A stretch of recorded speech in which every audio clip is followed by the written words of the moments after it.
take a guess. Genesis 27:18, and we'll start there. That's good enough.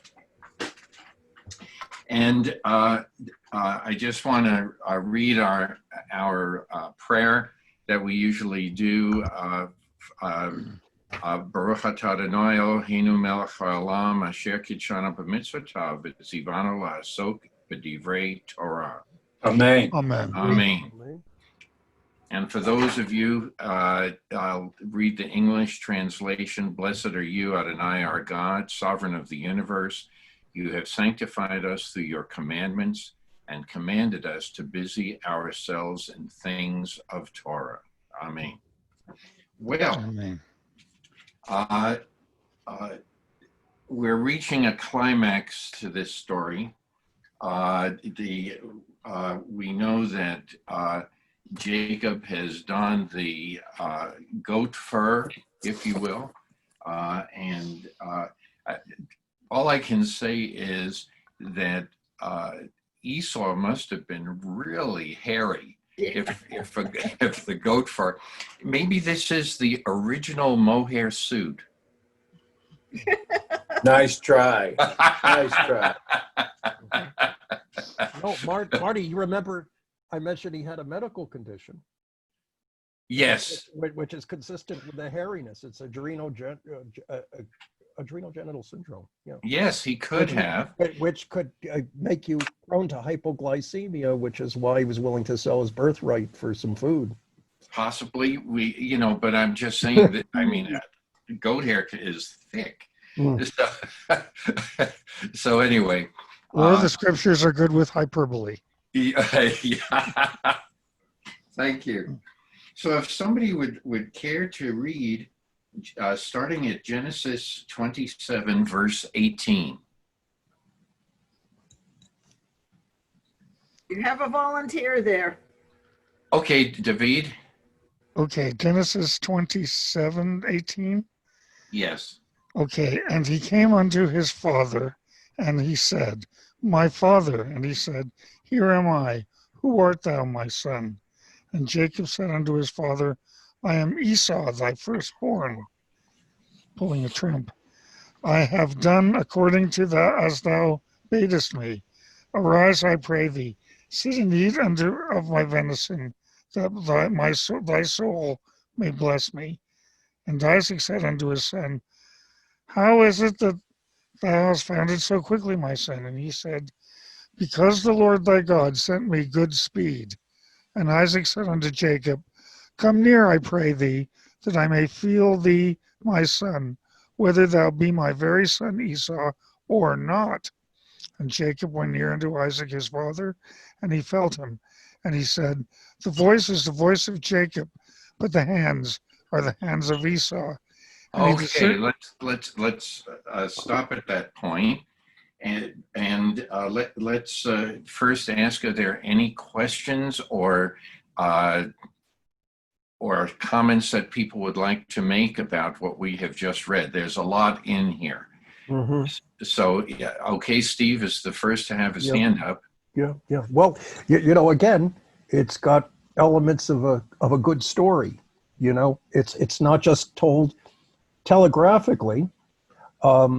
They sort of the writer or narrator sort of emphasizes that there was, Isaac was very suspicious, and that Jacob had to lie several times to make it work, which sort of, increases the drama, if you will, of the whole encounter. Makes it more of a story, makes it stick. It has to be a story to stick. Okay, I that's a very good observation. Any other comments? Yes, Rabbi.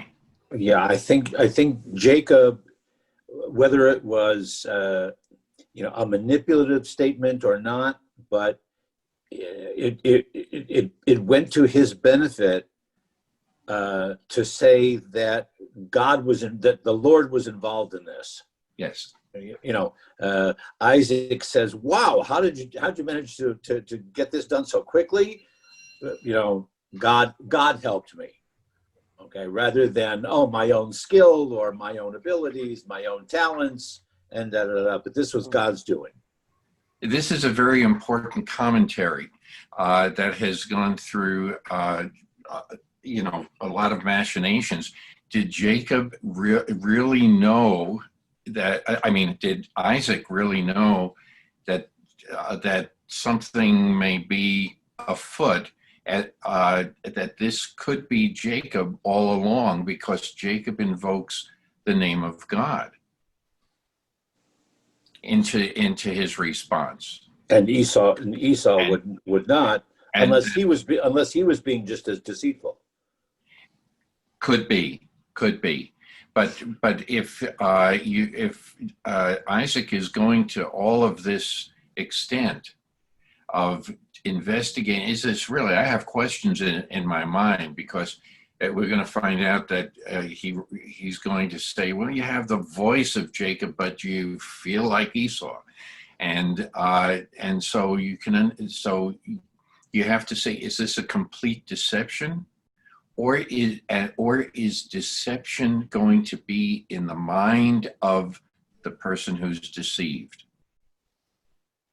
In other words, is it half truths leading to the victim taking one or the other as instead of looking at the entire picture? So I think that this is something that is one of the things that I was hoping we would be able to discuss. Any further comments on this?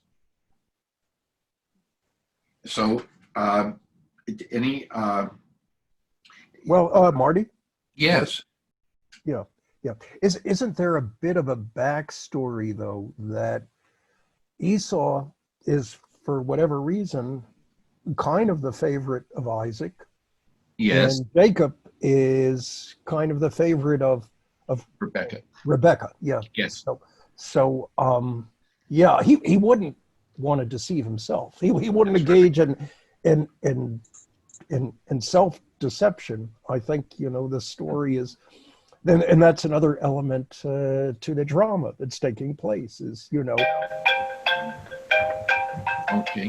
there are parents here with favorites, like any good soap opera. Sure. Good point. Good point. Any other comments before we move on? Okay.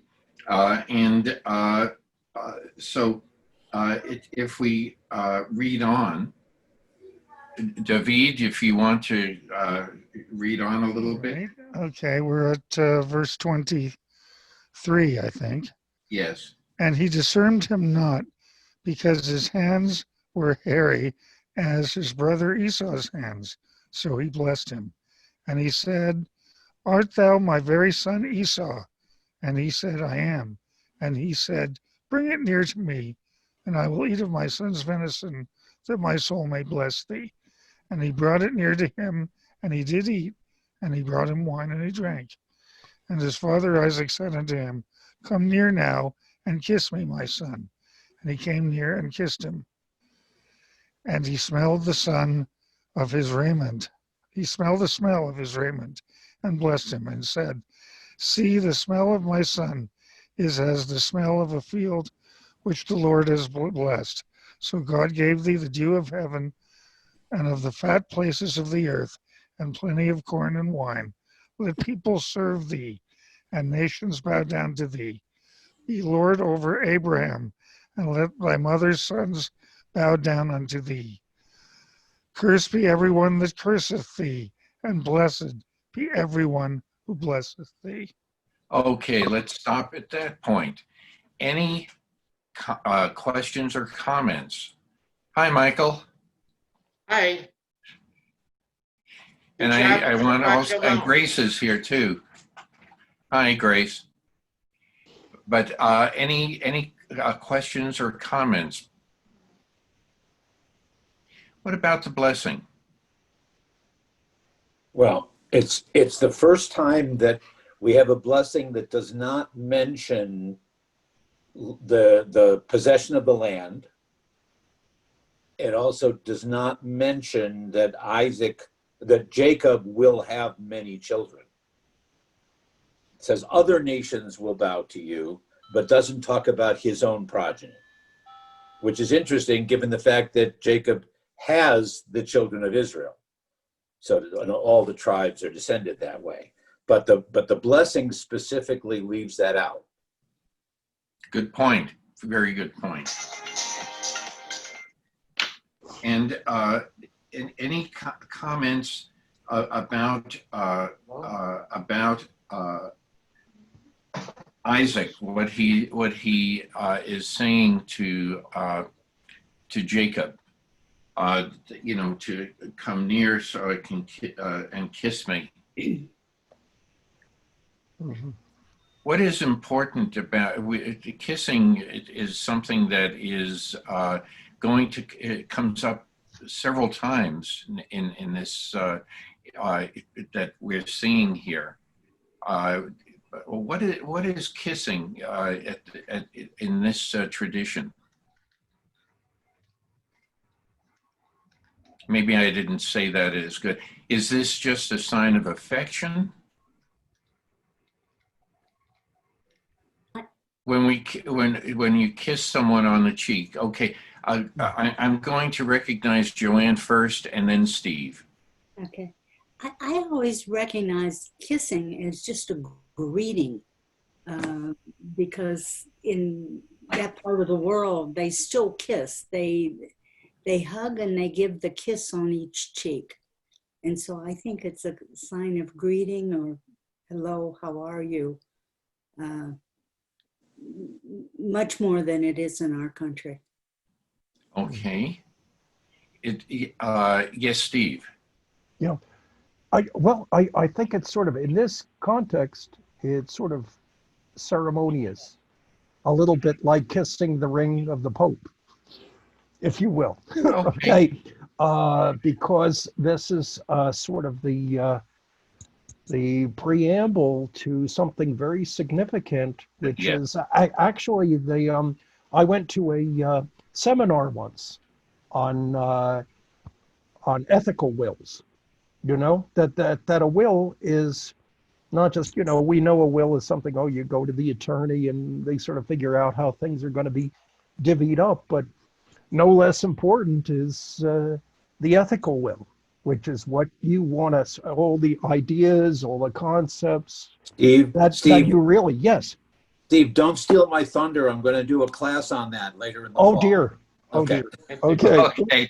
Then I'll withhold my Okay. comments about ethical wills. Very Okay. important. I'll look consider. forward to that. Yeah. I hope it's on Zoom so I can see it in you. I'm sure it will be. Okay. Yes, Michael. Yeah, the word ethical is very interesting to me because it seems to be more of a legal term than how can I forget this word? I just was thinking of morality, moral. The moral thing to do is in any situation.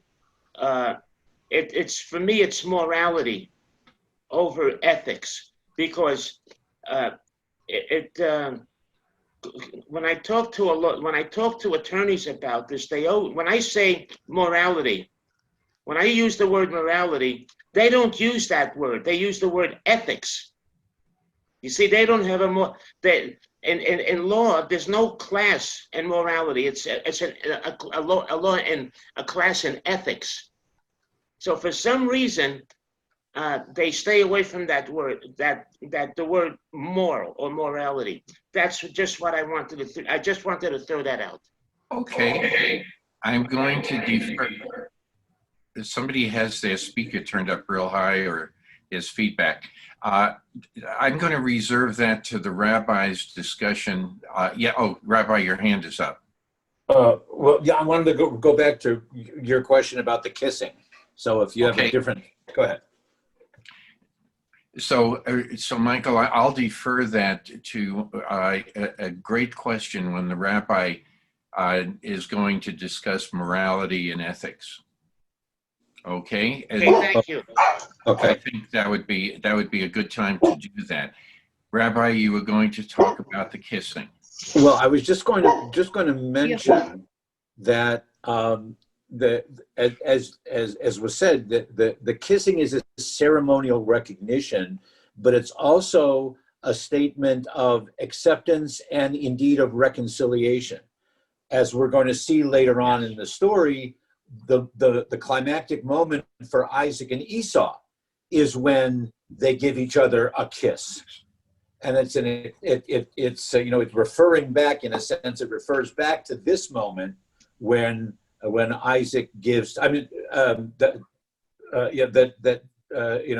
Isaac has given to. I said Isaac. I meant Jacob and Esau reconcile. That Right. That Isaac gives the kiss of approval, of acceptance to or accepts it from Jacob at this point. Good point. I mean, the rab will get there, but in the script, in the Torah script, if you read that particular section where Jacob and Esau reconcile, the two words that they hugged each other and they kissed each other have extra marks on above the Hebrew letters to show how important that gesture was for the two of them.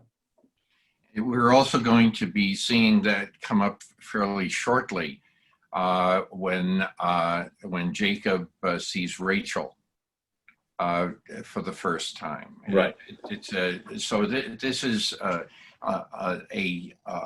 way of not only recognizing authority, but also a way of recognizing family, clansmanship, if you will. And it can also be used as an expression of love.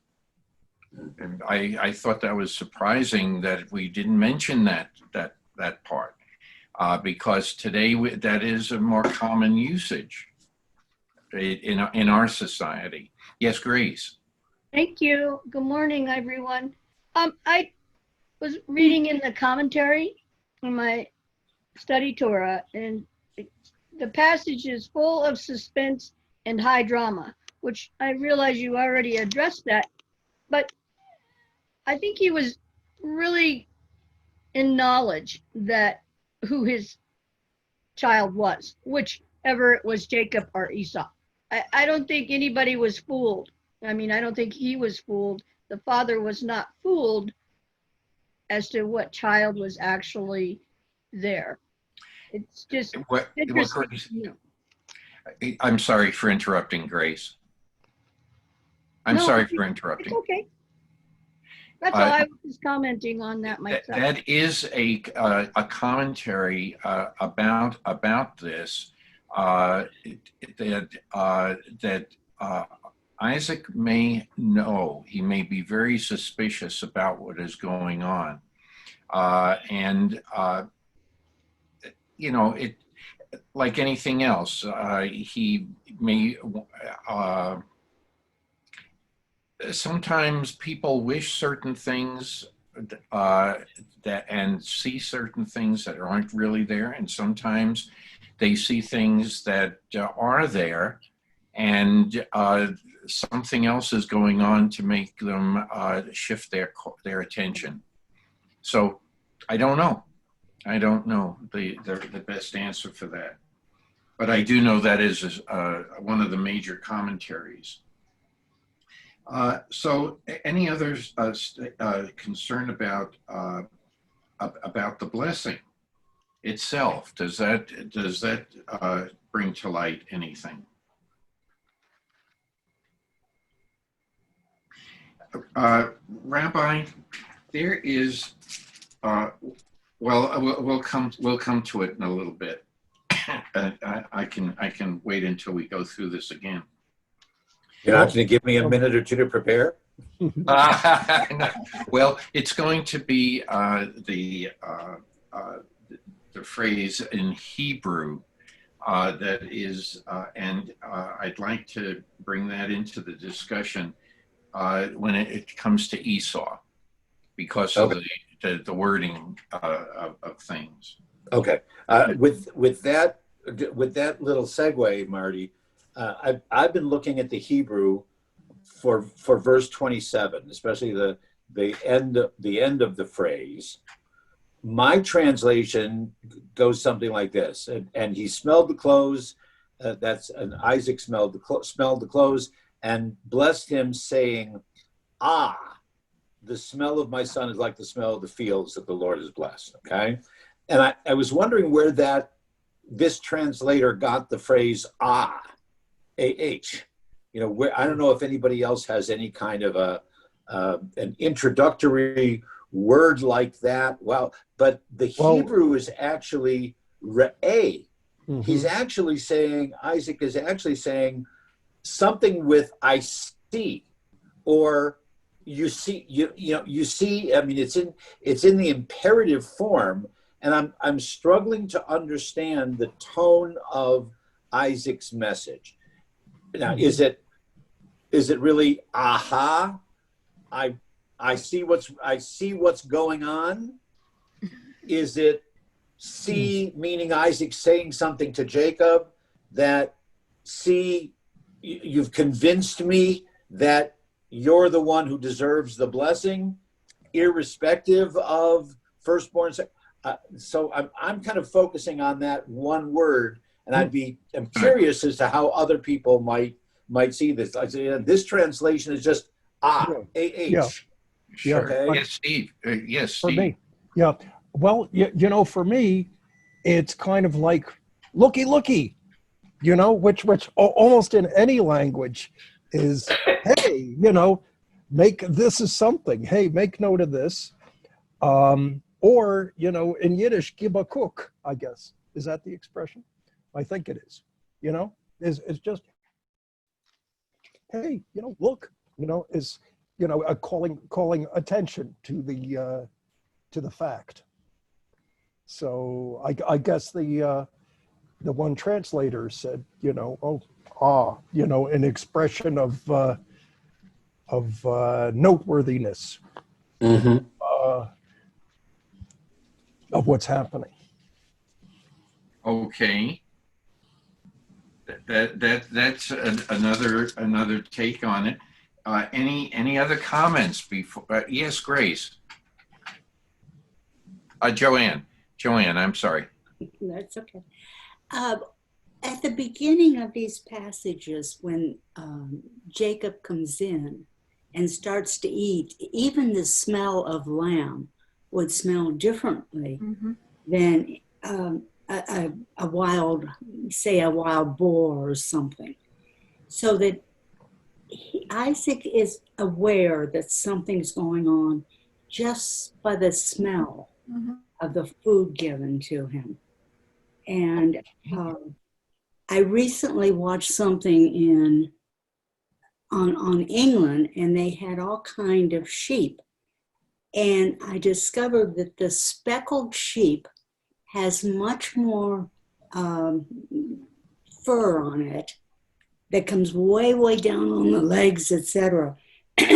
So that when you want a speckled sheep, you're really getting much more wool. And I've found, I've been in sheep when I'm reading all this recently. Just the difference in how much wool is contained on the bodies of the sheep that you shear. So the speckled ones have more wool. Okay. And Yes, Steve. Marty, yeah. Also, you had said before, about comments about the content, of this blessing, and again, adding to the drama of the story and the significance of this story is, what he's saying. Supposedly, he thinks he's saying to Esau, but there's a total reversal of fortune, because what he's saying to Esau is very significant, and it really switches things around, because he says, let people serve thee and nations bow down to thee, be Lord over thy brethren. And the reader And the reader reading that, okay, says, yeah, he thinks he's saying this to Esau, but he's actually saying it to Jacob. And there is a complete reversal here, which also speaks to the traditional view of the power of words. Is that, even if you said something and maybe later on you regret it, you still said it. And the words have a power unto themselves. So there's kind of a belief here that, he said it, so it's real. Okay. Good. Very good points. Very good. Any other discussion? Okay, Yes, Maria. Larry and Ruth Ann. Okay, where in the Torah is an example of good parenting? We have seen problems, parents choosing among siblings here, setting siblings against each other for a way to impress a parent. We call this the good book and look for it for lessons. Give me a good example of parenting. All the ones so far are dysfunctional. So Maybe we have to wait until Moses' mother has to deal with Right. the situation. Right. Yocheved. I'm waiting.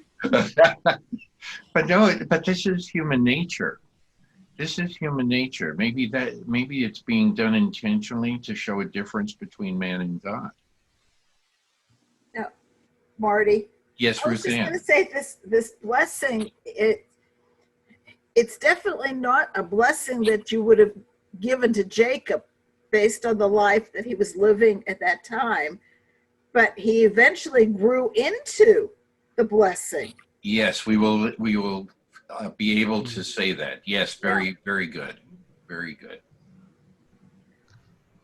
Well, let's see what happens next.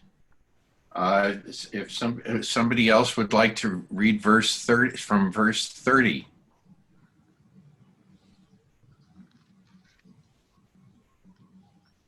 Go ahead, Steve. Yeah. And it came to pass, as soon as Isaac had made an end of blessing Jacob, and Jacob was yet scarce gone out from the presence of Isaac his father, that Esau his brother came in from his hunting. And he also made savory food and brought it unto his father. And he said unto his father, let my father arise and eat of his son's venison, that thy soul may bless me. And Isaac his father said unto him, who art thou? And he said, I'm thy son. You're thy first son, firstborn Esau. And Isaac trembled very exceedingly and said, who then is he that hath taken venison and brought it to me? And I've eaten of all before you came and have blessed him. Yea, and he shall be blessed. So, this is a real soap opera moment, I think. We can discuss it at this point too, and then we can go on further. Did you want to make any other comments about what you've just read? Oh, me? Oh, yeah. Well, it's high drama. It's a great story, and that they add to the drama. The two brothers barely miss each other.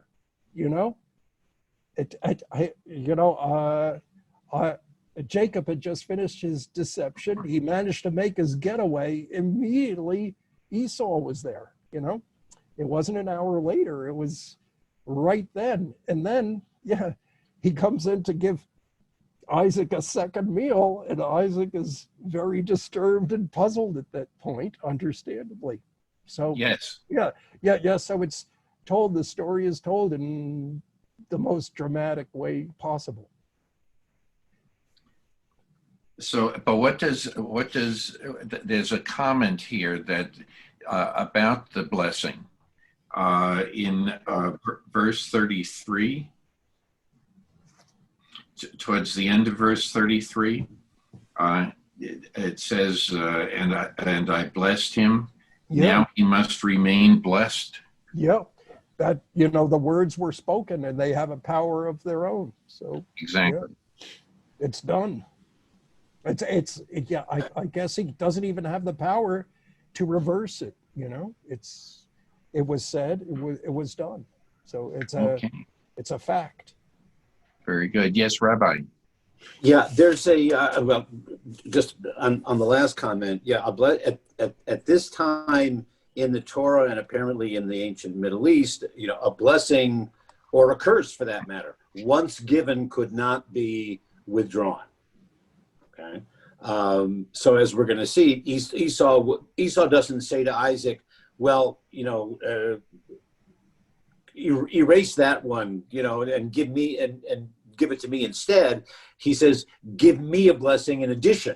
Give me one too, not instead of Jacob.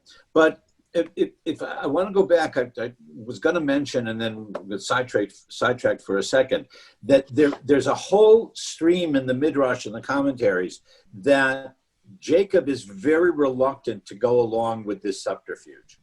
Okay, and so if you hold your place there where we are by verses 28, 29, but go back to 24 for a second, and then play the whole scenario out. That Isaac says, and again, this is a matter of twisting around and putting some extra punctuation in it. Isaac says to are you really my son Esau? And rather than answering in the typical way that every other character has answered that kind of question before with the phrase hineni, okay, here I am. Jacob answers the Hebrew is ani, and then the Midrash picks up and says that he wanted to say more. I kind of thing, but before he could actually admit or confess, Jacob immediately jumps in and says, okay, give me some of the food. Okay, whether Isaac anticipates what's happening, or whether, as similar to with the selling the birthright, he's so famished and the food smells so good that he's anxious to do that and not really aware of all of the consequences. But there's a long stream in the commentaries in the Midrash that play that out, all focused on the fact that Jacob is very reticent to participate in this, and then all of a sudden it's gone too far. Isaac has blessed him. Okay. This just popped into my head.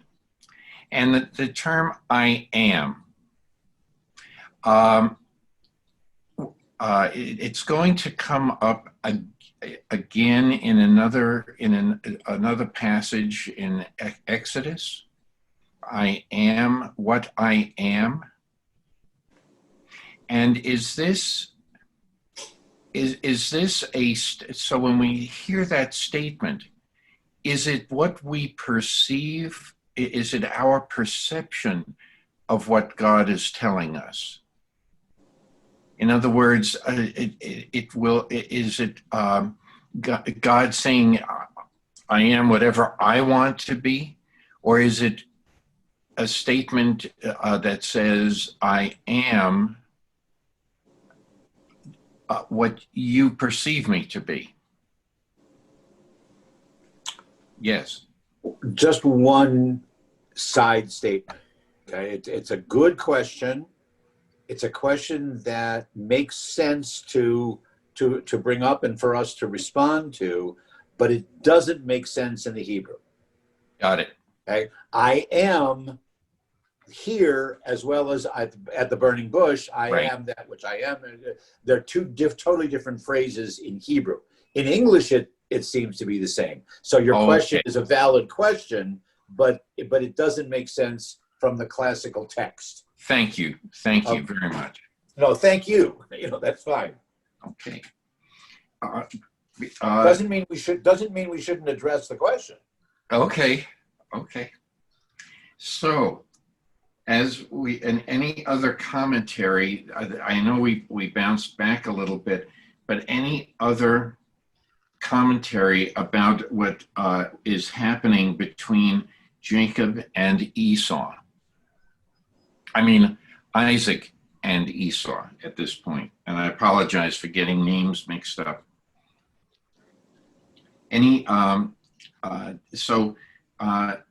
Esau is asking, did we leave off at verse 36? No, we went farther. We did. So didn't we? So we mentioned that Esau is saying, don't you have another blessing? Have you saved any blessing from me? What about me? And what does Esau have to say at that point? If somebody would like to reread verse 37.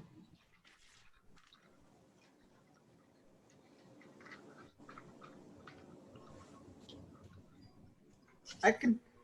Please, yes, go ahead. Whoever has a book. Okay, I can do it. 37 is, Isaac tried to answer, but I made him like a lord over you, he said. I have given him all his brothers as slaves. I have associated him with the grain and the wine. What can I do for you, my son? So at this point, in my book, it says servant. It doesn't say slave, but it may vary in interpretation. But this I found a little interesting from the standpoint that, as it was already mentioned, I've already said this, and this is going to have to remain the first blessing that I gave to, and whether or not we can discuss again whether Isaac knows if it's Jacob or Esau or whoever, but he's saying, I can't take it back. This is once it's said, it has been done. I know. Any other comments? Yes. I was just thinking, I mean, knowing the rest of the story,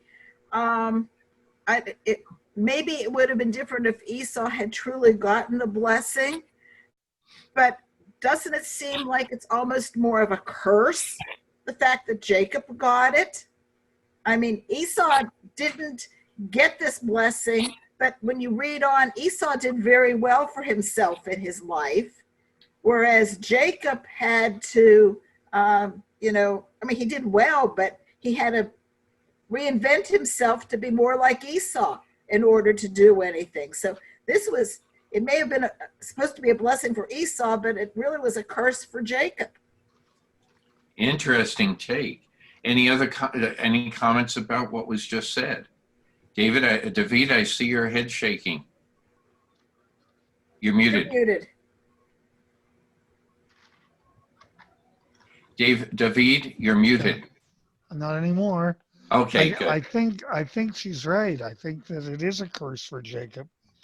And I think they're building up to Jacob needing to face the consequences of his deceit. And we'll find out if he's going to have to or not. Maybe that's why he will go through many more trials. Hmm? Yes, Joanne. One of the things it says about Isaac is when he discovers he's given the incorrect child the blessing, he goes into a fit of uncontrolled trembling, which almost says to me that he really didn't know that it was Jacob that he gave the first blessing to until Esau came. But the uncontrolled trembling would be, this is a man who his blessing is the word of God. I mean, it's really strong. It's, it's really there. And he goes into this uncontrolled trembling. And Or he could be dying. he was afraid, not knowing how Esau was going to respond. He was afraid that Esau was going to strike out at him. Yes. Yeah. Yeah. So. All good points. Yeah. Any other? Yeah, Rick, did you want to say something? Oh, I'm just listening. Okay.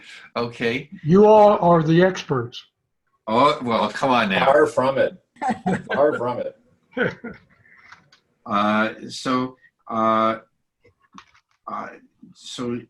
Esau is going to ask his father, can't you have another blessing?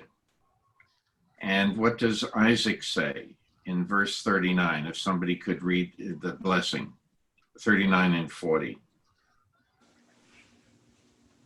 I can continue. Yes, please, Ruth Ann. His father Isaac then replied and said, the fat places of the earth can still be your dwelling, and you can still have the dew of heaven, but you shall live by your sword.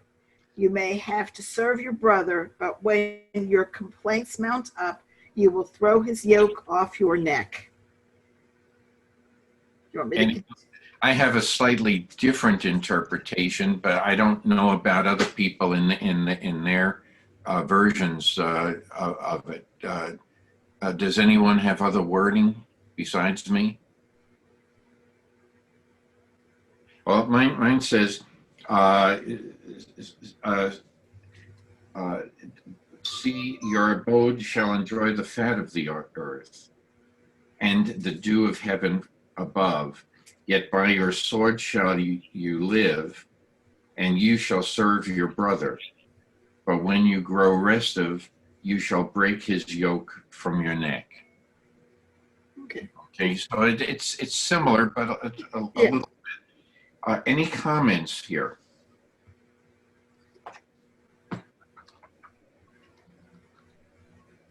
Okay, when we use the expression, he who lives by the sword dies by the sword. Mm-hmm. So here, in a way, he might be setting up for conflict and basically ending his life this way. I don't think, in any way that's a blessing.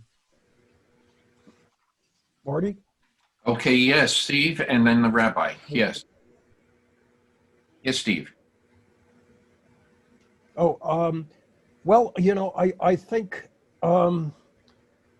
Isaac sympathizes, and he's trying to put as much of a positive spin on the sort of, two-star blessing that he's giving Esau. He tells him he's going to serve his brother, but at least it's going to be temporary. It's not going to be forever. There's going to be a time when he's going to throw off the yoke. Mm-hmm. So he sympathizes. He did. Esau is still his son too. There was some subterfuge here, and Isaac feels for him, and he's Okay. kind of doing the best he can, trying to put a little bit of a positive spin on what he can give Esau as far as a blessing. All right. Rabbi? Notice who is not mentioned in the blessing to Esau, and that's God. Mm-hmm. Okay, God is brought into the blessing to Jacob, but everything that happens for Esau will be because of his own hand, his own sword, and then ultimately he'll break free from Jacob. But God plays no role in it. Another good point. Well, Yes, Ruth Ann. but it couldn't be more like the Purim story where God's there in the background but is never mentioned. I mean, if you look at the two, what he ends up, the blessing he ends up giving Esau is more an Esau. I mean, it's a better blessing. I mean, actually, than what Jacob got, because Jacob got an Esau blessing. I mean, basically, all he's saying is you're just going to continue living your life the way you've lived it, and basically, you're going to just do well. Eventually, he's going to overcome the blessing that he gave Jacob. So, I think in reality, he got the better of the two blessings. Okay. Any other comments? I came up with a commentary by Sforno that is a little different. And I will open it by asking a question of those people who know Hebrew much better than I do. The preposition min, M-I-N in English, does that from or of? Okay. Sforno's commentary, he says, ostensibly, the wording of the pronouncement is identical with that uttered to Jacob, yet it is strangely enigmatic and ambiguous. The preposition min before the two key words may be partitive. Esau will share in the richness of the earth. In favor of this interpretation is the fact that the western side of Mount Seir, Esau's habitat, according to what will come later, receives plenty of wind and rain and is relatively well off in springs and vegetation. On the other hand, the preposition min can also be understood to express deprivation. And the passage may be translated, your abode shall be far from the fat of the earth, far from the dew of heaven above. The land of Edom as a whole was never very fruitful, and the nature of its topography deprives it of all but a negligible dewfall. To compound the ambiguity, the order of the parallel pair of words, dew and fat, have been reversed as though perhaps to insinuate a reversal of the blessing given to Jacob. You know those Italians, they always look at things differently. Well, I would love the comments from Steve, who always has word derivations at his fingertips, and the rabbi, and anyone else about this, because there are so many different interpretations here. Yeah. You know, there's good and bad in Hebrew. And Hebrew is a very succinct language. You know, you could say like a whole sentence sometimes in one word. But especially in flowery Hebrew, it's open. You can interpret all over the place. So sometimes, well, there are ambiguities in English too. I guess any language, you know, any philosopher will tell you that language is sort of a dull tool.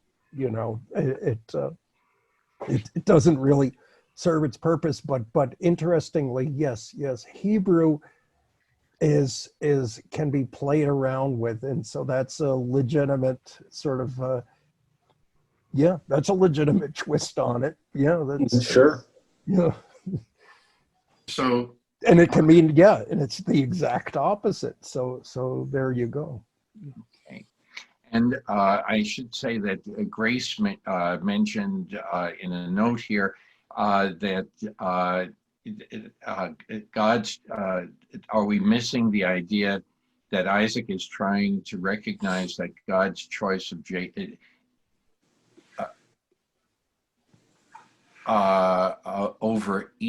that God's choice of Jacob over Esau. The commentary speaks of humor being a part of this too. So I'm going to ask Grace to expand on that a little bit. When we back up the text a little bit in the Torah, because I've read my cheat sheet, which is the commentary, it's natural for a parent, I believe, as a parent and a grandparent, that sometimes, our children and our children's children will play a little game, just, competitive sibling rivalry type stuff.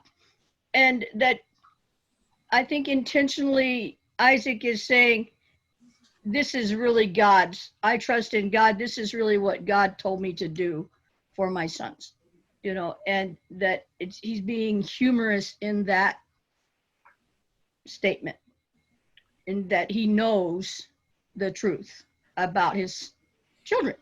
He's got to. I mean, I don't see it any other way, honestly. But, that's me, and I'm a little cuckoo sometimes when my blood sugars. No, this is far from cuckoo. Not cuckoo. I don't mean to babble, but sometimes that happens. So I have that problem too. Don't worry about it. Well, low blood sugar doesn't treat me very nicely sometimes. And then later on, when we were, listening to, or in verse 39, the father Isaac answered, saying to him, and the dew of the heaven above. There again, he's referring to God's will, I believe. That's all. That's all I was, putting forward in the notes. Okay. Thank you for the time. Thank you. You're welcome. Rabbi, you had your hand up. Yeah, Grace, it's not being cuckoo. Don't worry about it. It's not at all. Two things. Marty, what the Sforno's interpretation obviously is a legitimate one from the standpoint of the linguistics and the semantics. Okay, because that actually the full word is mean, but the preposition here, as it's used in the blessing, is an abbreviation of that, just the me, mital and mishmenea, and whatever. But it is legitimate. It could mean that because of. It could mean we're taking away from. You can lead it both ways. Some of you are involved in a class that I've been doing during the week, where I referred to my friend and teacher Norman Cohn and his midrash. And what Norman teaches is that we always have to remember facts and background about people that may not be evident specifically in these stories, but we remember them from the prequels, right? Okay, so Isaac is when he blesses Jacob rather than Esau, Isaac is also remembering that he was the second born, and yet he was the one who was given ultimately the blessing. That may be indeed, that the firstborn son may be the one from other cultures, but maybe the Hebrew God wants a little bit of a different pattern and has something different in store for the firstborn son, for Ishmael and now for Esau. So Norman Cohn has some midrash and conversations between Isaac and God on am I doing the right thing? I know that they're trying to pull this over, and it affects my relationship with Rebecca, and I remember what my father had done with his wife, and all of that, of kind of putting all of those factors into context of how Isaac makes the decision that he does make as a conscious decision rather than being fooled. And I found that very interesting. Rabbi, how does this stack up to the relationship of Cain and Abel? Well, It doesn't necessarily, because that's long before the establishment of any kind of a Hebrew, tribal cult and pattern. But it's a lesson learned, I suppose. Not I know not only about lots of lessons learned, but and related back to something that someone was asking before. Adam and Eve don't show great parenting there either. That's right. So. Okay. All right. Any other discussion about this? Any comments about to break the yoke from your neck? Any comments about that?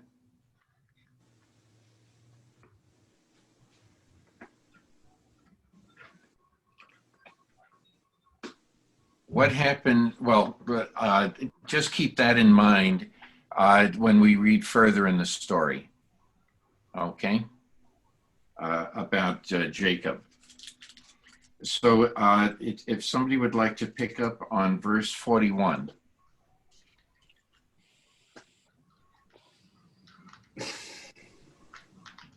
I can continue.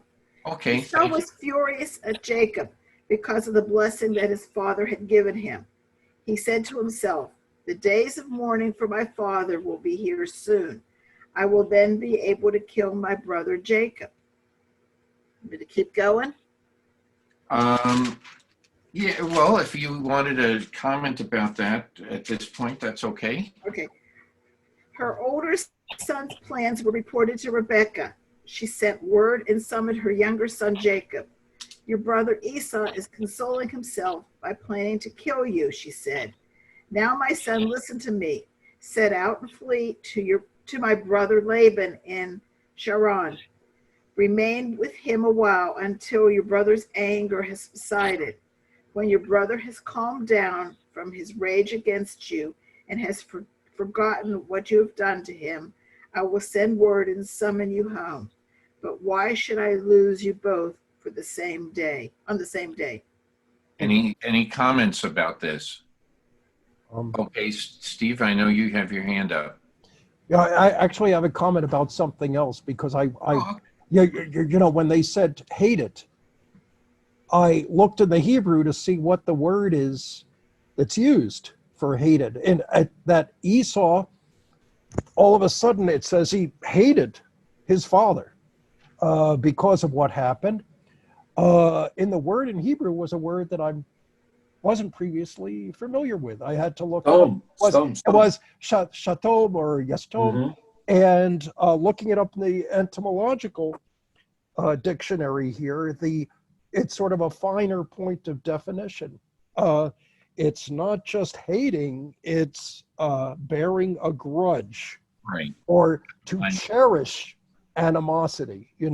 It's not only momentarily, being a little mad and maybe something you can get over. No, this is kind of, there's a real grudge that you hold on to and nurse.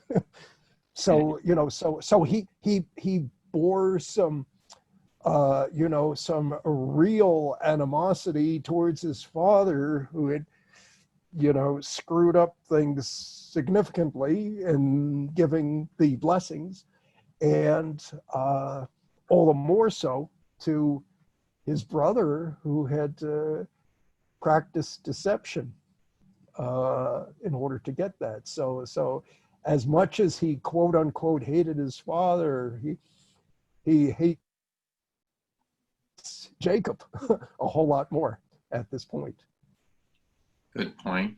And this is going to remain a bone of contention, and will come up later in the Jacob story. Yes. First, Grace, you had your hand up before, and then the rabbi. Okay. In my text, and I like the way it's written, it says, when the words of her older son Esau were reported to Rebekah, she sent for her younger son Jacob and said to him, "Your brother Esau is consoling himself by planning to kill you. He's consoling himself by planning to kill. So that wording throws a bit of aha in my mind about what is she really saying? You know, he's consoling himself and planning to kill you. He's thinking about it. He's considering it. You know, she doesn't know if he'll follow through with it.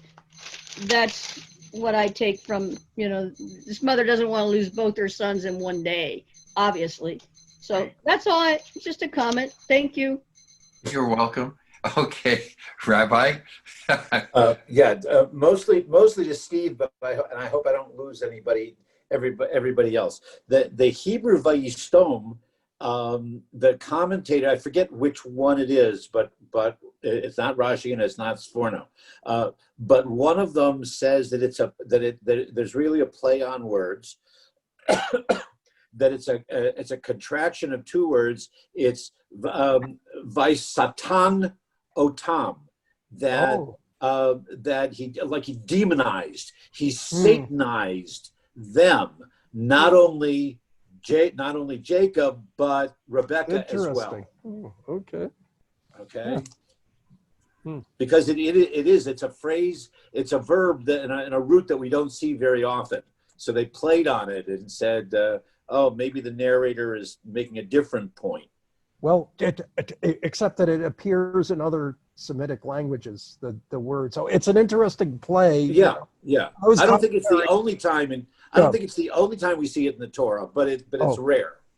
Yeah, and it's and it appears in other Semitic languages, in other ancient Semitic languages. Same three letters, the Shin, Tet, Mem. The Sin, right? Sin, Tet, Mem, right? Yeah. But it did remind me of Satan because, and sometimes Nun and Mem are even interchanged a little bit. So you know, it could have something to do with Satan anyway, legitimately. Good points. But the English, a good translation actually would be that he demonized. You know, he hated them so strongly or so intensely, bearing the grudge against them, that he demonized them, dehumanized them. You open up a very interesting comment here. What happens when we let hatred take over? When we let it take over ourselves?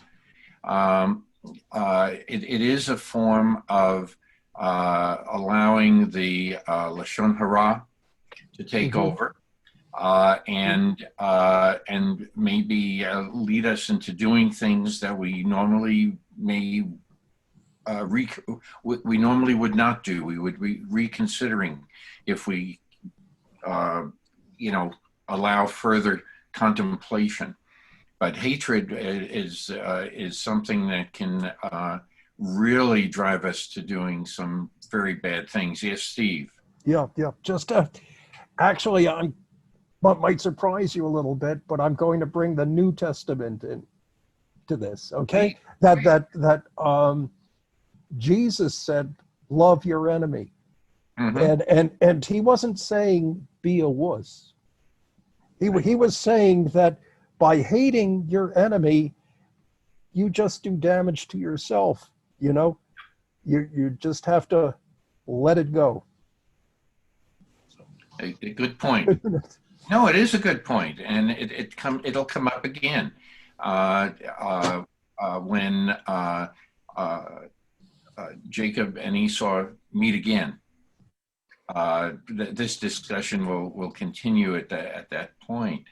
But but hatred like this can result in a lot of self-punishment, and many times that can be needless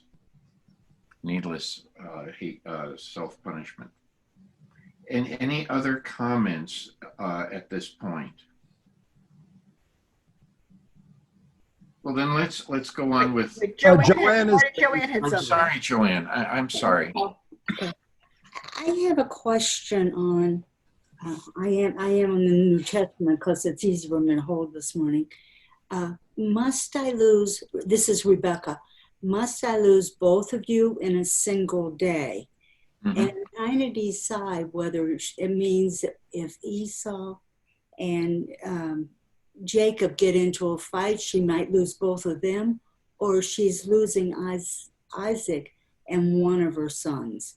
It's, I don't know quite what that sentence means. It's 45, the end of 45. Yes. Must I lose both of you in a single day? It's an interesting question to me. Well, any comments? No, it's Let that Rabbi go first, then Steve.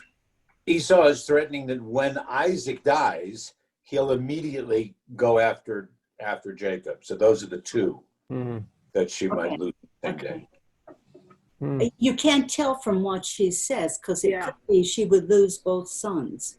Mhm. No, it doesn't say two. It says just the two of you, not the two, not two sons, just the two of you. Mhm. But- Okay. Okay, yes, Steve. Marty, yeah, and again, I think there's still room to think that she's saying, I'll lose both my sons, because she's afraid that, as the result of all this, Jacob will end up dead, but Esau is going to end up an angry young,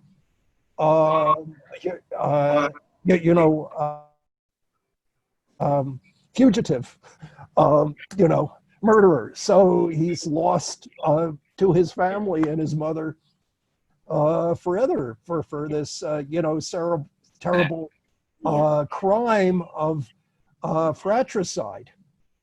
So I'm understanding. I think you could legitimately understand it either way. Again, there's a little bit of ambiguity of language. It could be going to lose Isaac and Jacob, but I think you're make a good point that it could be I'm losing both my sons. One sort of is lost to me because he's just going to be gone. He's an angry,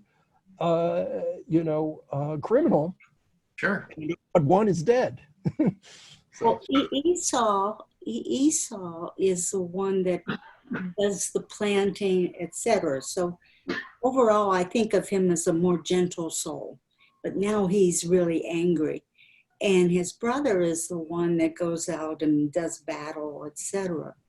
Well, Esau's now going to go after his brother, but his brother is the one that knows how to use the sword best. So it's, I don't know. I've just been sitting here trying to decide quite what this means. So thank you both. Welcome. Grace, I think, had a lot to say. All she did with her hands was go like this. Who's this? Okay. It's called the balance of the scales. That's right. There you go. I was teasing with Steve because I thought you were milking a cow. right. Well, in American Sign Language, when you do this, it says they're, Right. typically, and then you go here and you do this, it's describing the individuals balancing things out. Yeah. Or he's a lawyer. Either one doesn't matter. It just means both. That's no, I'm not trying to criticize anything. I'm just saying that that's what that means. You're balancing. It's the scale is a balance, right? And you put, gold over here, you got to balance it out, right? You got to put the same amount of gold over there. It's just a balance. That's all. Thank you. Okay. Any other comments? Wendy, you're smiling a lot. But you'll have to unmute yourself. I've just been enjoying the give and take going on with everybody. It's just been, David, mute your thing. It's been telling me that I didn't pay attention enough in Hebrew school. This is great. We're all learning. This is good. And this is yes. This is yes. Got it. So, any other comments about what we've just read? Well, let's try to move on a little bit further and seeing what Rebecca continues to say. If somebody would like to read from verse 46.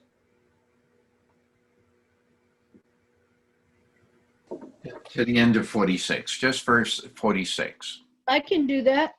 Thank you.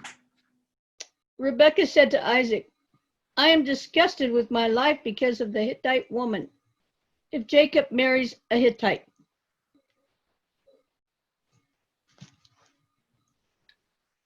Oh, there's still more? Not in my text, it is not. It says, Hittite, it says, I am Oh, it goes disgusted. on to 28. Yes, you're correct. I'm sorry. I can Okay. continue.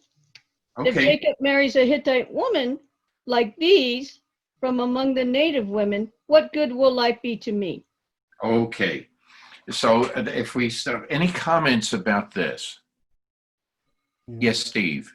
Well, just from Hertz's explanation, because it's a little bit unclear what relevance this statement has to anything, but this is Rebecca sort of continuing a little bit of deception and sort of creating a reason for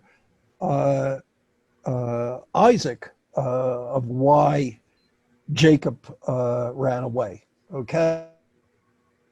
It wasn't that he's afraid that his son is going to kill him, because that would be very bad news for Isaac to hear. She wants to spare him that. So she's making up a story that, he's going to marry one of the Hittite women. But that's not what's happening, obviously. He's gone because he's afraid his other brother is going to kill him. Okay. Any other comments? Yes, yes, please go ahead. How old are Jacob, or how old is Jacob and Esau at this point? How old are they? Does anyone know? I'm wondering, I know that Esau had married, I thought 2 Hittite women, but I'm just wondering, was Jacob never married, or does he have his Hittite women also, or just slave women? I'm not sure at all. So, but I'm just wondering, what age is all this occurring for the 2 twins? I don't know. No, I don't think that the text doesn't give us an age, other than the inference that they're old enough for the parents, at least for Rebecca, to be concerned about dilly-dallying with the natives. Yeah, okay. Right. Also, the Hittites, who are they?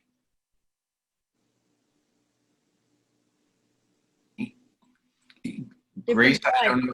Excuse me? Different Grace? tribe. They're a different tribe. I suspect because of the commentary, they're a different tribe. I'm not sure. They're the tribe the peoples from whom Abraham purchased the cave of Machpelah. Right. And where do they reside? Where do they reside? Yeah, where did the Hittites? What part? Are they part of under the influence of the Canaanite? What should I say? Are the Hittites part of Canaan, or Part of the United States of Canaan, or the ununited states of Canaan? Ununited States of Canaan at this point? Yeah. And so, Esau is no longer following people. He's looking elsewhere to get a wife that's not part of the familiar, not just the clan, but also in an area that is possibly not quite what God has intended. Yes, Ruth Ann. 40. Footnotes are great because they tell you to go back and look at other things. And my footnote said to go back to 2634, which said when Esau was 40 years old, he married Judith, daughter of Beri the Hittite, and Basmath, daughter of Elon the Hittite. His wives became a source of spiritual bitterness to Isaac and Rebekah. So already, I mean, he's 40 years old. We were asking how old they were. Well, we know they were older than 40. Now, what that meant, who knows? But, when you live to be 180, I mean, what is 40? I don't know. But sounds like they were grown. Well, they were definitely grown, but there's questions about the chronology here, because Rebecca's discussion with Isaac here says if Esau should marry one of the Hittite women. So just because we have chapter before the reference that he did doesn't mean that it happened in that sequence. It's not if Esau should marry, it's if Jacob should marry.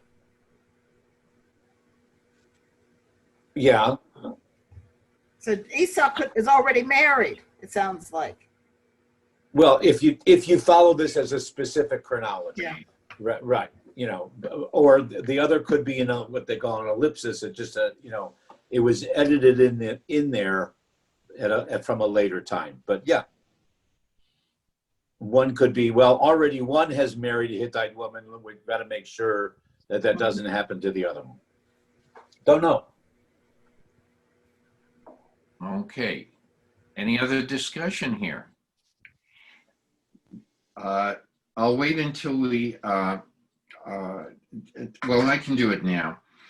It says, Rebecca is speaking with Isaac, and I'll read it verbatim here. And this is in Plout. And I wish Gail were here because her source would probably have mentioned this as well. What follows was most likely adapted from another tradition, and in parenthesis, it usually assigned to the P school, end parenthesis. Jacob is not rebuffed for his behavior, nor is he sent away to escape from Esau. The reason for his departure is escape from a bad marriage. Further in this tradition, no deathbed declaration is involved since Isaac will live another 80 years. And the Rambam goes on and says, the Rambam explains the discrepancy by saying that Rebekah suggested a pretext to have Jacob sent away.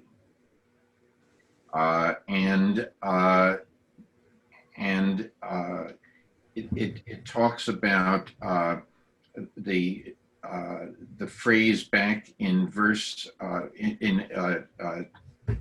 that's going to come, where Isaac has already bestowed on Jacob 4 other blessings: agricultural, fertility, governmental sovereignty, and physical and spiritual blessing. Only the final biblical category of blessing, military sovereignty, is withheld from Jacob. This had been reserved for Esau, although given to him in an equivocal manner. So it's trying to make sense of all of our discussion and the difference of phraseologies and that we have been reading. So what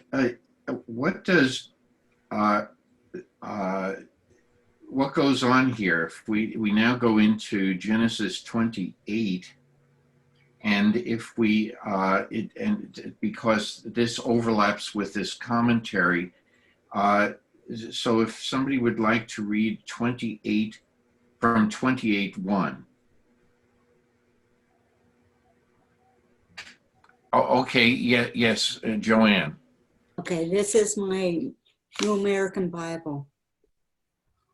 Isaac therefore called Jacob, greeted him with a blessing, and charged him, "You shall not marry a Canaanite woman." There's your United States of Canaan. "Go now to Padam Aram, to the home of your mother's father Bethel, and there choose a wife for yourself from among the daughters of your uncle Laban. May God Almighty bless you and make you fertile, multiply you that you may become an assembly of peoples. May he extend to you and your descendants the blessings he gave to Abraham, so that you may gain possession of the land where you are staying, which he assigned to Abraham." Okay, let's stop at that point, and let's go back a little bit. So Isaac is basically listening to Rebecca, and he's going to add a little bit more to his statements that he made earlier to Jacob. And so what is he saying now? He's saying, don't take a wife from among the Canaanite women. And then, but let's go back, and like I did, go back to our clan and try to find a wife there. Okay, because she's basically recalling what happened when Isaac showed up at in Padan Aram and took his wife. So do what your father did. Go back home to your family and find a woman there. Any comments? Well, except I mean, the idea is sound, but it wasn't Isaac. It's Abraham sent Eliezer to get the wife for Eliezer Isaac. to find the wife. Yeah, but still, but in that source, and keep it in the family, so to speak. And I think also Isaac is under his breath. He's saying, "Phew, thanks, Rebecca. You came up with a good way out of this. We were in a really tight spot, but you gave us a good out." This raises an interesting point.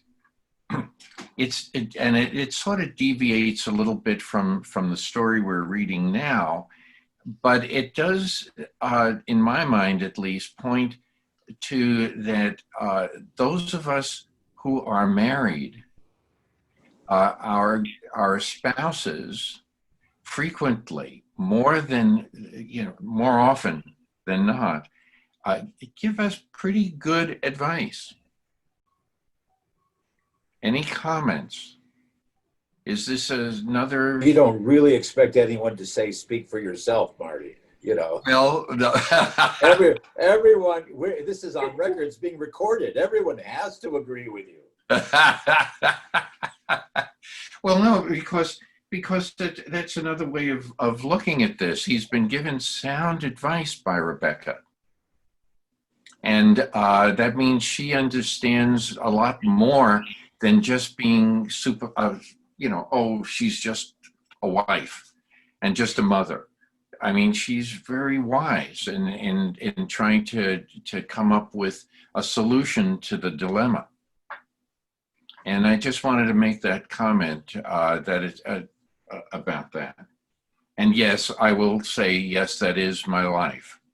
Mm-hmm. Okay. We should definitely listen to our spouse's comments, whether it's you're listening to my husband, who we no longer have, or, myself being heard to my husband, because every once in a while he would agree, "Oh, that is a good comment you have." Or maybe even like what I said. So anyway. Sure. Any other comments about what we were reading?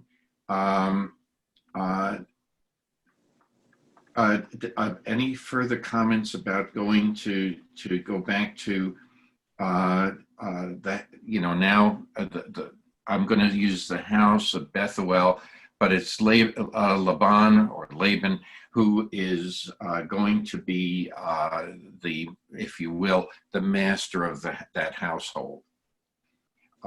Any other comments about that? Well, let's go on. Let's go on. Yes. Martin, Yes. thank you. Jacob is really a wealthy man. Does he take sheep and slaves or people of his kind with him when he goes back to Laban? It doesn't say it all here. Doesn't. But he is a very wealthy man to go back to his uncle's. Or will his uncle provide means for his attaining wealth later on? Okay, yeah. Okay. Good, good. And if you're running away out of fear, I do not think you would pack very much. Okay. And sheep, I mean, just the practicality of tending the sheep. Yeah. You know what I mean? But wasn't he somewhat concerned about retribution? Yeah. That Esau might take it out on, or try to That's right. steal away with some of his possessions. So you're talking about, and that's going to come up later in the story again. But the attainment of wealth is not directly from Isaac at this point, other than the statement that has been made. When he leaves the scene, he is not. He's just in the act of getting ready to flee. Okay. At this point. So in 28:3, what does Isaac go on to say? Ruth Ann has had to leave the scene. If somebody would like to read verse 3 and 4. I'll be glad to. Okay, thank you. Okay, now I'm reading verse 3. And 4. 4? Yeah. Verse 3 and 4. Okay. May God Almighty bless you and make you fertile, multiply you, that you may become an assembly of peoples. May he extend to you and your descendants the blessing he gave to Abraham, so that you may gain possession of the land where you are staying, which he assigned to Abraham. Okay, so any comments that anyone wants to make about this phraseology first?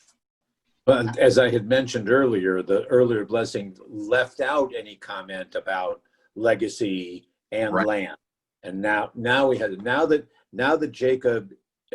Isaac is certain that Jacob is the one who is going to inherit that particular blessing, he's comfortable using those words. He wasn't yet earlier. Okay. Any I have other? a comment, please. Okay. Wait a minute. Somebody spoke. Michael had his hand up. When God said to go forward and be fertile, I could just refer to the Orthodox Hasidim, the Chabad today, where they still practice having a lot of children, and I've witnessed this. I have friends from Chabad, and and also Rabbi Becker here in Tucson has been blessed with a very, very large family, and so you see this in the Orthodox religion, and I have my own theory about that is how do the parents manage to give equal time and equal opportunity and equal teaching to all of these children because some of them have to, I don't want to use the word suffer, but some cannot get the same quality of care having so many 9, 10, or 12 children. And that has always been something I kind of thought about.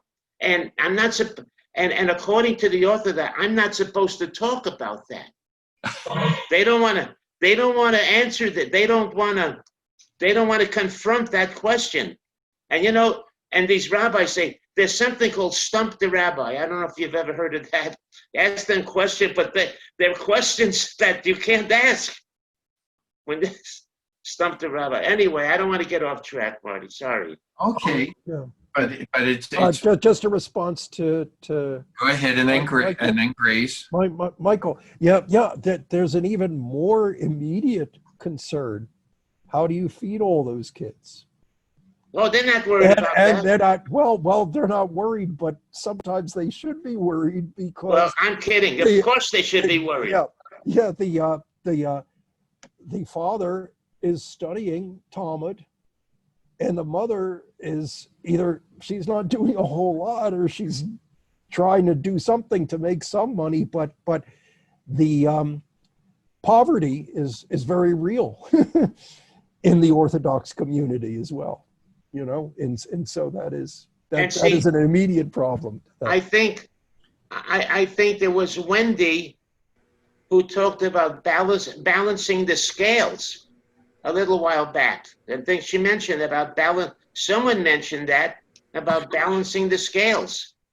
And so this kind of, I thought about that and this and kind of put this together for a moment then. And my thought was, of course, they're going to be able to feed the children and like that. But the quality of care they get at the home, that they get equal teachings and equal understand, all of that, as they continue to grow from an infancy. That would be my real concern or my thought process. Okay. Well, Grace, you mentioned you were brought into the discussion, but you also had your hand up. So I'll let you take over for a little bit. You don't want that, trust me. I'm like everyone here. I believe it's an exchange of learning and having some ideas. I'm definitely gaining a lot. Just wanted to comment that my Torah refers to God in this as El Shaddai. El Shaddai. Very good. Okay. And that was all I needed to say, and that was just it. Thank you. Well, that opens up another line of discussion. And yes, I looked some things up about that, but I'm going to ask the rabbi, because he mentioned some of this before when we came across this name for God. So, Rabbi, I'm going to ask you to expound on. Well, we've encountered this, and certainly, in Abraham's experience. So we assume that Abraham has taught Isaac, or that Isaac at least was able to absorb some of the phrases. That El Shaddai is there's El Elyon. There's a number of different terms that are used as the biblical or the Hebrew society developed, perhaps in different regions. They use different words. We do the same thing in English. And whether we say God, whether we say Lord, whether we say Eternal One, whether we say the Divine, et cetera, et cetera, et cetera. There's all kinds of midrashic interpretations, and that El Shaddai refers to some of the attributes of God rather than Adonai, or rather than Elohim that refer to other attributes. Now would not necessarily be the time to go into that. But I want to pick up on one thing that Michael was saying about the be fruitful and multiply, and that part of the blessing here that Isaac gives to Jacob. The difference is when the phrase be fruitful and multiply is used as the commandment from God to Adam and Eve. It's the first mitzvah. It's the first commandment. And that's why so many in the Orthodox community and others will say, okay, we're supposed to have as many children as possible. It's the commandment, it's a commandment to them to try to, that you must continue to try to procreate, okay? This blessing is more in the passive, is Isaac is saying to Jacob that God will bless you with fertility. God will bless you with the fruit of your loins, et cetera, and that you will indeed have, it's almost a passive kind of thing. It's the blessing that I'm giving to you, God is giving to you, because God's in control of all those things, rather than you're being active and being fruitful and multiplying yourself. So there's a difference in the way that once the tribal cult is defining itself, they start to see fertility and having more children and procreating as part of a divine blessing, and even a reward, if you will, as opposed to the imperative that began with Adam and Eve of, hey, we have to populate this world. Go out and do it, or go in and do it, one or the other. Very good. Yes, Steve. Yeah, just not to disappoint concerning the derivation, etymological derivation of El Shaddai, okay? Which according, so looked it up in the dictionary here. The derivation is unclear, but there's a theory that it comes from the root, the root of Shaddai is Shin, Daled, Yud. It could be, and sometimes, roots get a little manipulated and messed up, could actually come from a root, Shin, Daled, Daled, which actually is a little surprising because Shaddad in Hebrew means robbed, but it also means overpowered. So there's that sort of concept of, ultimate power, that El Shaddai often gets translated traditionally as the Almighty, or it's that particular attribute of irresistible power. So. Okay. So that's, perhaps where the word comes from. And a Right. rabbi has a comment on it. If we Yes, I know. Okay, so there are two, they're more modern. Shaddai is usually, if there's a letter, or if there's lettering on your mezuzah, on Right. your doorpost, it most frequently is Shaddai, but not referring to El Shaddai. It's an acronym for Shomer Delatot Yisrael, for the guardian of the doors of Israel. Okay, it happens to form Shaddai, which a good Jew would know is also one of the names of God. The other play on words, not from Steve's etymological, all the Semitic roots, is that El, God, Shaddai, who is, remember Dayenu from Pesach? Enough. That it's everything. It's enough. Okay, El Shaddai, God who is enough for us. Just belief in God is enough. So there's also that one too. They're not historically valid, but they're there and easy to remember. And in another context, what about the land, the mountains and the arable land? Any comments about that, and water? Because rivers, El Shaddai is also a term in that context as well.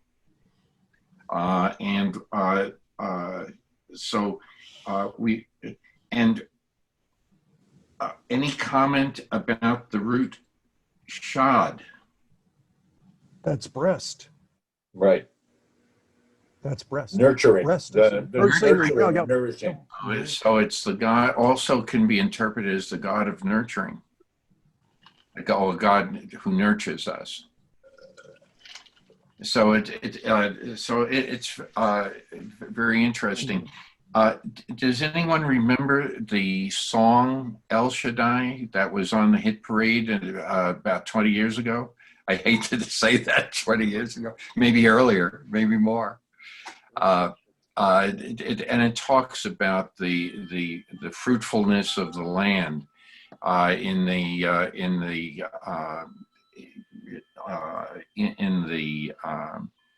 translation in this that's in the song itself. So it's something to it's more than just it's God Almighty, but it's a nourishing God. There's a lot more to this. And then somebody mentioned, I think it was Grace, that brought up the commentary about dew, D-E-W. And when we see dew in the morning, what do we associate with that? Freshness. Freshness. What else? Water. Water. What else?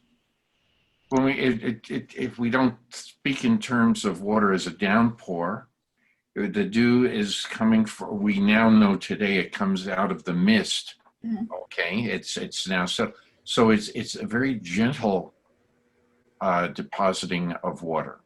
It's a very positive. It's starting of a good day. Good way of putting it. Good way of putting it. So it is. So we're saying that here that like you will. It could also mean being born again. A rebirth of things that out of all this tumult, good is yet to come. It could be just another way of saying something like that. So I don't know. I find that all of these terms seem to at least imply not just strength, but also something almost like a peaceful strength, as opposed to being a god of war. That out of this, there's more to this than just being a strong individual, mighty. Because if you were going to favor Esau, a man who lives by the sword, who's strong, and this is supposed to be a blessing, you know, Isaac thinks that this is a blessing to be given to Esau. He would be addressing that side of Esau, this in strength, but Jacob is more like he's his mother's favorite, and so maybe he's seeing a different side to life and saying, this could also be applied to Jacob after all. This strength, but not strength with muscle, but strength with brains, which Jacob has been exhibiting all along. So I don't know. I just tossed that out for consideration. So if there's no more discussion on that, if we want to go ahead and let's see how much time we have. 15 minutes. We have plenty of time. Marty? Yes. Can I just one little comment? I think it was Joanne who was reading her translation. Yes. At the end of verse 4, and the translation that she said was something that you possess the land where you are staying.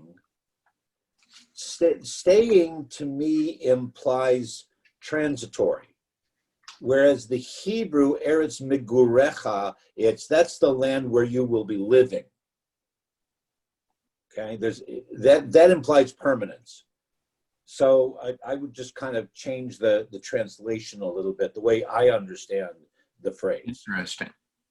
Okay. Very interesting. That, so that this is the land. Isaac is saying to Jacob, "This is the land where you're supposed to, you're supposed to, dwell there permanently, rather than just where you happen to be for a time." Okay. So how does this play out with walking the land, such as we discussed with Abraham, versus Isaac is now finding a place of permanence, and Jacob is supposed to be in that same place. But how is this going to happen if he flees? No, it's the land that he will inherit, not where we're standing right now. Okay. But the land that you're going to. That this is now your inheritance. So is she saying that you will then also, like Abraham, have to walk, be nomadic and find your way through the land? Well, that's the homiletical question that comes up with that phrase. Is God is giving to the Abraham and his descendants, God's giving the land. Is it to permanently dwell there? Is it to sojourn there? Is it to traverse the land? They're all legitimate translations, but which one do you choose to accept and follow up with? Yeah. Could I make a comment? Sure. Yeah, on the same point that Rabbi's making. Actually, from the same, and I'm just looking things up in the dictionary here. And ger is actually also from the same root. Now that is not necessarily, that's not a person who has rights to the land or is going to be there all the time. That's sometimes a temporary sojourner. So there's still, I'm not entirely convinced that migurim is permanence. It's usually, in modern Hebrew, it just means, hey, what's your present address? On any sort of form, they'll ask that, what's your address? It doesn't mean, you own this for all eternity. It's just where you happen to be right now. So I think that's still legitimate because, the land that's given to the Jewish people isn't just given to them and it's yours forever. Is you're sort of a caretaker of this land that doesn't exactly belong to you. Everything belongs to God. You are a caretaker. You're here. As long as you're doing things properly, we'll let you stay. If you're not acting properly, if you're not taking good care of the land and following the mitzvot, you may find yourself dispossessed. So okay. Yeah. Yes, David. I just wanted to say something quite a bit off the subject, but when Wendy and I think of the land of Canaan, we think of the desert here in Arizona as well, because the land is so similar. It's so similar to the land of Canaan. And so in a sense, we feel that we are there. Very interesting comment. Very interesting comment. So I have a book of poetry by Ruth Bryn, which I have mentioned her writings before. She writes a lot of commentary about Torah. And this one is entitled The Generations of Isaac, because for the past several weeks, past month or so, we've been talking about the life of Isaac, but it really is more of the the discussions about family life, like we've been having almost every week. We bring this up. So this is her commentary about all of this. The generations of Isaac. It is written that Isaac loved Esau because he brought meat. But Rebekah loved Jacob. For the mother's love, no reason is given. To Jacob, who had his mother's love, his father's blessing was given. But from Esau, who had not his mother's love, his birthright was taken away. Jacob became at last a father of his people, but not until he had run away in fear and dreamed his dream. Now he's going to, now this poem fast forwards a bit because we won't get to this until another week or so.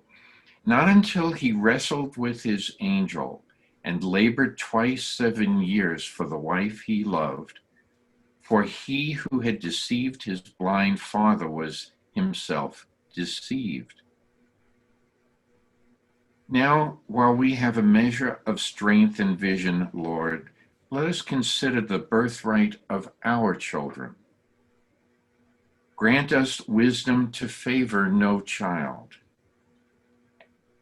and to be deceived by no child. Grant that we never weep the tears of Rebekah, who had to send away her dearest son. Grant that we never love a child for the gift he brings, lest we tremble with the tremblings of Isaac. Help us give all our children their mother's love and their father's blessings from the beginning. Help us give all our children their share in the heritage of our people. I just thought that was an interesting commentary about everything we've been reading and discussing over the past several weeks. And unless there are commentaries about that, I would like to just turn it over to Ruth Ann and anyone else for announcements. I know Steve has a discussion group for tomorrow on book for tomorrow. Yeah, it's going to be about the, well, I was doing the white Jews of Southern Africa before, so now it's going to be about the black Jews of Southern Africa. And I'm just going to show an interesting documentary from South Africa. You're not going to have to listen to me talk. Okay, well, it's okay. It should prove very interesting. Very interesting. They're called the Lemba. Oh, and the only thing I could say is be patient with Steve because I will not be there, so he's got to do the whole thing himself. Mahjong started up again. Mm-hmm. So, yeah. I've got to be the doorman. Everybody knows where my loyalties lie. Yeah, I'm going to have to be the doorman letting people in. Uh-huh. And again, that's for security purposes. If you ever go to a Zoom meeting and you don't have to be let in, they are not adhering to the simplest, I'll put it that way, of their security features. You can make it more complicated, but that's one of the easier ones, and we try to keep it as secure as possible. Oh, would you be able to send Grace the link to the various activities of the temple? Yeah. Yeah. Grace, are you not getting the emails from Jane? No, I'm getting some things from Michael and Jane, but just one previously last week, and the week before last, actually, because we're done. Okay, do me a favor, because right after lunch, I'm going to send Jane this week at BSTC. And I'm going to start with Steve's class tomorrow and then go through Steve's class. Well, let's start with Steve's class tomorrow because I don't know what your subject is for the following week. So we'll stop at I don't either. Saturday's service. But Well, I was able to log on last night with YouTube and watch what Rabbi Norman had discussed with all of you and preparedness for the High Holy Days. So that was wonderful. That was a great evening for myself. My hours are really weird with work right now, so I just never know where and when I'm gonna. But I prepared, you know. Well, I'm just telling you that I'm going to send that out to Jane today. She may send it out today. Hopefully, if I send it to her early enough, she will send it out today. So if you don't get anything from Jane, let me know, because sometimes there's a breakdown in getting people added to distribution lists. I understand. Thank you. Okay. Any other comments or announcements or? This is Joanne. Yeah. My husband's been listening today. He had his tooth extracted on Thursday, and he's sitting here with covers on. But you had a new pupil today. His name is Gary. Good morning. Welcome, Jerry. Welcome, welcome. And Rick, we're so happy to have you back. Thank you. And so with that, I guess we'll be able to end everything, and we will take up, we will continue our 2 weeks. Next Saturday morning, there's a service. That's right. So Torah Next service will be the 26th. No, Not wait till a the minute. 26th. Okay. No, that's Rosh Hashanah. No, not the 19th is Rosh Hashanah. The 26th. Oh, the 26th is Shabbat Shuvah. That's right. Right. I lost track of the weeks. So where are we leaving off? Because I've lost track. We will pick up on Genesis 28, verse 5. 28:5. Okay. Hopefully I'll remember that. Okay. Okay. Thank you, Otherwise, everyone. we'll see everybody will see the service next Saturday. Yes, definitely. And okay. Thank you, everyone. Thank you. Shabbat Shalom. Shabbat Shabbat shalom. shalom. Shalom. Bye-bye. Bye-bye.